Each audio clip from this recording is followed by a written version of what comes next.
Bu kadar uzak olman geceleri yıldızları susturdu. Ay ışığına sığınan hayaller sensizliğe boyun eğdi.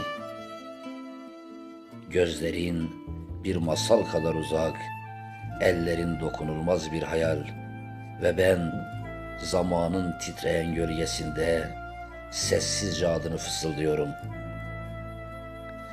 Her şey sesini dinlemek ve resmine bakmakla başladı. Şimdi ise rüzgara bırakılmış bir dua gibi dağılıyorum.